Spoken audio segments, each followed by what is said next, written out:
is going on, y'all? Real quick, if you like my videos, you're watching my videos before and you end up liking this video, make sure to like the video, comment in this comment section down below, and subscribe to the channel. Thank you very much.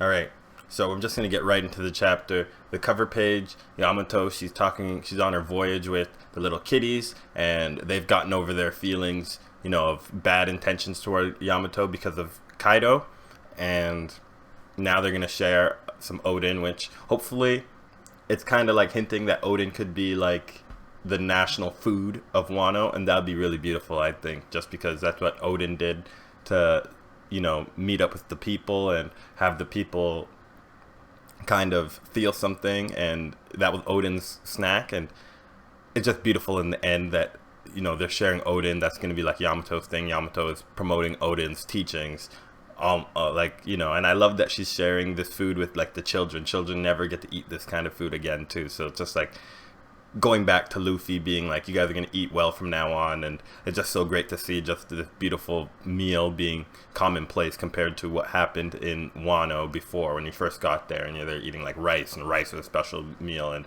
the red pea soup, you know, that type of thing. So in terms of like the chapter as a whole, I feel like this chapter was such a necessary chapter that we needed, you know.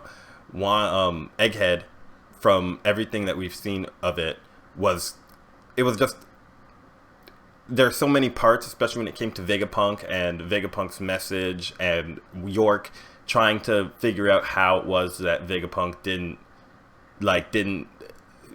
give up this information for so far like ahead. I felt like we really needed to get this chapter just explain all the events that came into before Vegapunk shot the message, and how they knew about the earthquaking events and how it was set up, you know, and I'll get into that a little bit later. But just at the beginning, we see those vice admirals, they're all on the ground, all the Marines are on the ground, and that Haki can kind of be different. We can kind of get the sense that Haki won't work on somebody who's your ally, but if there's like a hostile presence, Haki will take out all of those presences, right? But it's interesting that the Haki that's used,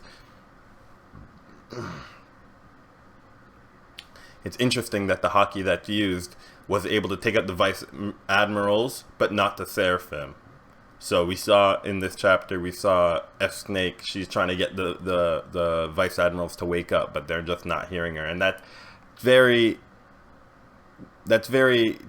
telling of like the power of the Seraphim. They're above vice admirals, which I would have assumed anyway based on what we saw from them, but it's very telling just that, you know, Snake is still up, and she's trying to get the vice admirals to go get the freaking Straw Hats. But is that just because Snake wants to see Luffy again, or is that just because, you know, that's her mission? So I'm a little sad that, you know, we're done with the Seraphim. I feel like we didn't get as much from the Seraphim as like they were set up in the beginning, and to just spend the rest of the arc trapped in a bubble was not very exciting for me. But I want to see more from them, especially, you know, S-Hawk. You know, just everything with Mihawk seems to be shrouded in freaking a veil, and I want to see more from that character, and even the Seraphim version, if that's, well, I would love to see S-Hawk and Mihawk meet. I want to see what exactly would happen there, if Mihawk would be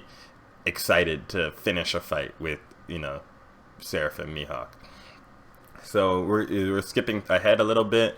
Kuma is actually saved. You see Bonnie with Kuma. Now we have to get into the nitty gritty of what's going to happen next for this character. Will Bonnie and Kuma end up like to get will Kuma be returned somehow? Will Lilith be able to do something, or is Kuma gonna have a farewell? But at least one thing for sure is Kuma in some way is around and gets to be with Bonnie. So let's give Bonnie this happy moment and not take away from what it is so far. Usopp gets to meet the freaking giants, and I will do a long rant at the end about this moment, but Usopp finally meeting the giants, it's just in that little panel we see at the top, that just meant so much. Sanji had a moment where actually, before I get into this, I'll just say that Luffy says goodbye to the Iron Giant. The Iron Giant doesn't respond, and Luffy goes, she. I don't really know what that means. I hope that the Iron Giant is okay in some way, but the last time we saw the Iron Giant, he was facing down, or he was facing down, looking at Saturn, and he was thinking about Joy Boy, and I don't know what this means. It just the way that Oda expressed the Iron Giant didn't look very happy. So I'm like, did he power down? What's exactly going on? Maybe it's because Luffy's going further away that he's like running out of the power. And that's another thing, this chapter spoke a lot about the Mother Flame and how the Mother Flame is used to power up the Seraphims. The Mother Flame could be powering up be used to power the ancient weapon that the government has. And it also kind of confirmed that the government was using an ancient weapon. I guess that was an idea, but like it really confirmed it. But the thing that got me thinking is like they tried to power the Iron Giant with the ancient weapon, but that didn't seem to work unless they didn't do it properly or something. But Luffy was able to power the Iron Giant when he went to Gear 5th. So it makes me think that Luffy, like this Mother Flame, once again is attached to Luffy. So that's something that we have to keep in our mind when we're thinking about just the power of Gear 5th and the story moving forward. Maybe Gear 5 can power the whole ancient weapon that's in Wano, So we have to think about that. But moving on from that, we see Sanji. Sanji is trying to figure out what's happened with Vegapunk. Why is it that it feels like Vegapunk was resigned to his fate, like he knew that this was going to happen. And I liked seeing this moment come from Sanji, especially considering Sanji's relation to his father, Judge.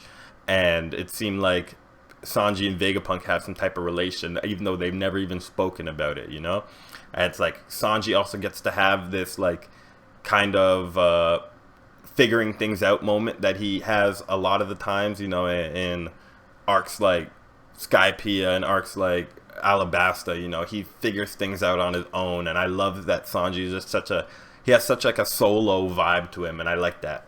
So Sanji's figuring this out as we go into our flashback, and we're seeing like parts from Vegapunk's past and them noticing that the Mother Flame is being taken, and they end up deciding that, hey, like all this stuff is happening, the Mother Flame's been taken, and we think that it's York's doing, and then we're trying to like figure out all the things that could have happened, and then they're noticing all these things, and as they figure the whole thing out, they basically come up with a plan right as they figure out exactly what happened, create their messages, put the transponder snail in a secret location, and they decide that we're gonna erase our own memory so that nobody can figure out that we set these things up, and then either move forward in their plan to Buster Call the Island, or change their plan. They want everything to go the way that it was set up to go, so that they can basically just go along with their plan thinking they've won, and then not realize that Vegapunk was more cunning than that. And I think that Vegapunk basically resigned to his fate. Like, hey, this is what you guys are going to do. You guys think you're going to get the best of me just because you're going to Buster Call me and you don't think I notice it? But guess what? I did notice it. So I think that this chapter was super important to explain like this perspective, because we got so many moments from earlier in the arc where York is like trying to figure out, oh, like, how was it that this video can come out? When Vegapunk saw me, he was completely mystified. I would have known. And I think that this works, especially with the reveal earlier in the arc with York saying like Vegapunk was completely surprised, and we saw Vegapunk's face when he saw that York was betraying him. So all of that stuff wouldn't have made sense until like this moment that we're like, okay, yeah, we see how it worked. But in the end, like that surprise, Vegapunk even talks about in this arc, in this chapter, Vegapunk talks about the fact that when he mentions that all the surprises and all the death threats and the Buster calls are going to come for a surprise, I'm going to have to live through it again, and it's going to be terrible, but it'll be worth it in the end. And we kind of got that feeling from him, we got to see all those things happen over and over again, and we got to see the betrayals happening to Vegapunk and his reactions to that in real time, how he would really react, because he didn't know. He erased his own memories. But at a certain point, when he realized that and we saw this when he realized all the things that were happening, and it said gave himself a note that says, basically be okay with dying, and he goes through with that. And I think that was like super poetic of him saying, you know what, I'm going to trust in myself, and I'm going to make sure that everyone else is okay. You guys don't have to worry about me. And then even on the topic of death, Lilith is still alive. The brain, Vegapunk's brain, is still alive, and York is still alive. So Vegapunk isn't truly gone. All of Vegapunk lives on through. All of the other parts of Vegapunk live on through Lilith, and Lilith will find a way. Because Lilith, although Lilith was evil, she's not disloyal.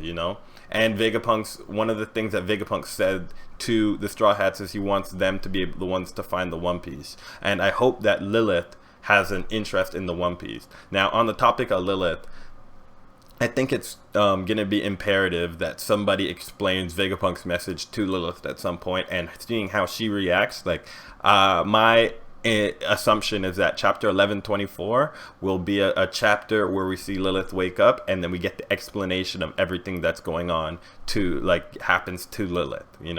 I want to see Lilith kind of learn about it and see her reaction, see what she wants to say. And I want Sanji to tell Lilith, like, Vegapunk wanted us to find the One Piece, or something along that lines. I can't see Sanji's telling her that, but I want Sanji to tell her that, so that we can find out what Lilith will do next. Like, I want Lilith to say something like, if Vegapunk wanted you to find the One Piece, I'm going to help you guys find it. And I want Lilith to join the Straw Hat crew. I'm just being selfish. But in the next chapter, I really hope that we get to see something from Stussy. I want to know what ends up happening to her. And if she's just on the Elbaf boat, I wouldn't hate it. But I know she's not going to be there. We have to see in the next chapter, we have to see something from Kaku. We have to see something from Lucci. We have to see something from Stussy. I want to know what's going to happen there.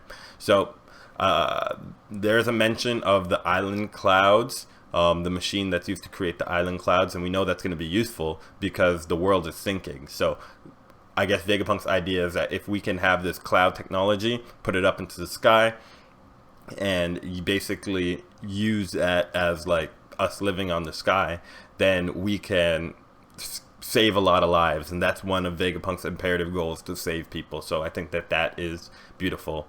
And I'm just going to skip to the end of this chapter. Earlier we saw Luffy. He is powered down from Gear 5. He's in old man mode. And the chapter ends with them starting to party as the boat sails away. And it's just like all the giants are holding up Luffy. They're holding up freaking Usopp. And it is the way that we would think that this arc would end. And it just made me so happy just to see, like, Usopp was somebody who a lot of people, myself included, felt like was getting a little snubbed. And it doesn't, a lot of people feel like Usopp has to have a fight, and I don't think Usopp has to have a fight. I think Usopp's best moments are his character moments, and it just felt like we're going into an arc that is set up for Usopp for him to be important. And I think that is gonna, like, it doesn't just have to be Usopp. I want to see Usopp moments with more characters. I want to see Usopp and Jinbei. I want to see Usopp and Brook. I want to see Usopp and Frankie. I think all these characters, I think those three characters, Usopp, Frankie, and Jinbei, will all be important going into Egghead, going into Elbaf. Because I think Elbaf will be a place where a lot of people love to party, and I think Frankie and Usopp will fit in there for that reason. I think the Elbaf is where the wood came from, the Atom wood, and so Frankie can have a lot of shipbuilding moments in Elbaf, and I think that just the ocean stuff like that, Jinbei could have a lot of moments too. Like considering this is a place of where Jinbei can give a lot of information. Jinbei's been around the world. Jinbei was with Whitebeard. He can inform the reader of new information, and I think, especially considering Jinbei's the newest Straw Hat, he has to have a moment where he's going to be explaining things and give him more importance and him more relevance into the story. And we don't see a lot of Usopp and Jinbei moments, so just seeing them together in this new arc will be just super epic. Like, one of Jinbei's most memorable moments is his relationship with Nami and how much reverence he has for her and how apologetic he has for her. So they're connected. Even just Jinbei moments with the whole Straw Hats. I just want to see a lot of Jinbei, a lot of Jinbei, a lot of Jinbei. We got Jinbei Zoro moments in this arc, and I think that's great. I'd love to see Jinbei and Sanji squash their beef. You know, it is what it is, especially in this arc, considering what Sanji was saying to the Seraphim S Shark. I want to see Jinbei and Sanji squash that beef in Elbaf, and that's really it. You know, I've loved this chapter. It wasn't my favorite chapter of the arc, but I think in terms of an ending, we got it closed with a nice little notch. And in the next chapter, we're gonna be hopefully in Elbaf waters. I can see us, you know, like I said, going over some excess little things to clean up the arc. I think that we just need to get a little cap on Lucci and Kaku and Stussy, and then maybe get some relevant information from outside the arc before we come back to the Straw Hats and kind of get back to our party. But I also don't want the party just to end just yet, because it just kind of started and I want to see more. I want to see all the Straw Hats interacting with one another. But let me know what you guys think about this chapter. I thought this chapter was pretty necessary, like decent, sure, but it was completely necessary. And that last panel, it just warmed my heart, to be honest. I just loved seeing Usopp in his element, and it just kind of let us know that we're going to get something with Usopp. I know a lot of people are expecting Usopp to get a glow up. I just want more character moments. I want him to find happiness. I want him to do something in this arc that feels super pivotal, and I'm okay. Like, I want to feel all the feelings, you know. Water 7 was my favorite arc, and Usopp really had me feeling a lot of different types of waves out through that arc, and I want to see more of that. I want to see stuff with Klabautermans. I want to see stuff with ships. I want to see stuff with pirates, with Shanks. You know, I think that there will be some Shanks stuff, especially with the Shanks mention in this chapter. There will definitely be some Shanks mention about territory and Bartolomeo and the Reverie and the Fallout and the freaking God Valley and the past Joy Boy. We have a bunch of stuff to go through in this arc, and I think that we're starting it off the right way, just cleaning everything up and making it wrapping it with a nice pretty bow. So let me know what you guys think about the video and everything I've had to say. Like, subscribe, let me know you're live in the comment section down below. This is Soge Kami, and we out.